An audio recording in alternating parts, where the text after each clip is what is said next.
இன்று தமிழக அரசு இதனை அவசர வழக்காக விசாரிக்க முறையிடுவதற்கான வாய்ப்பு இருப்பதா சொல்லப்படுது. இது பரிசீலிக்கப்படுமா? தொடர்ந்து இந்த விவகாரம் தொடர்பாக அடுத்த கட்ட நடவடிக்கை என்னவாக இருக்கும்? முழு விவரம் என்ன?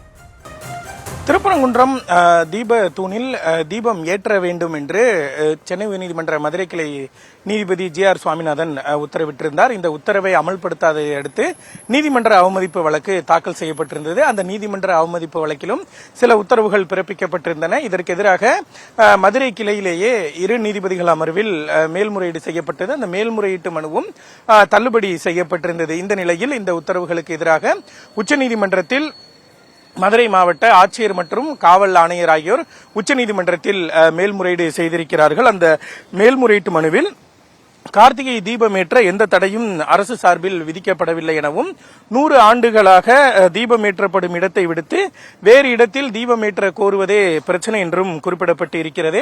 2014ஆம் ஆண்டு சென்னை உயர்நீதிமன்ற மதுரை கிளையினுடைய இரு நீதிபதிகள் அளித்த தீர்ப்பில் குறிப்பிட்ட இடத்தில்தான் கார்த்திகை தீபம் ஏற்றப்பட வேண்டும் என்றும் அந்த நீதிபதிகளினுடைய உத்தரவின் அடிப்படையிலேயே தமிழ்நாடு அரசு தற்பொழுதும் செயல்படுவதாகவும் இந்த மேல்முறையீட்டு மனுவில் குறிப்பிடப்பட்டு இருக்கிறது.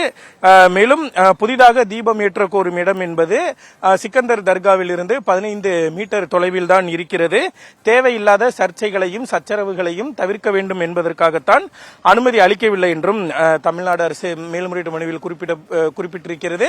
மேலும் குறிப்பிட்ட இடத்தில் தான் தீபம் ஏற்ற வேண்டும் என்ற உயர்நீதிமன்ற உத்தரவின் காரணமாக சட்டம் ஒழுங்கு பிரச்சனை ஏற்பட்டிருப்பதாகவும் தமிழ்நாடு அரசு தனது மேல்முறையீட்டு மனுவில் தெரிவித்திருக்கிறது.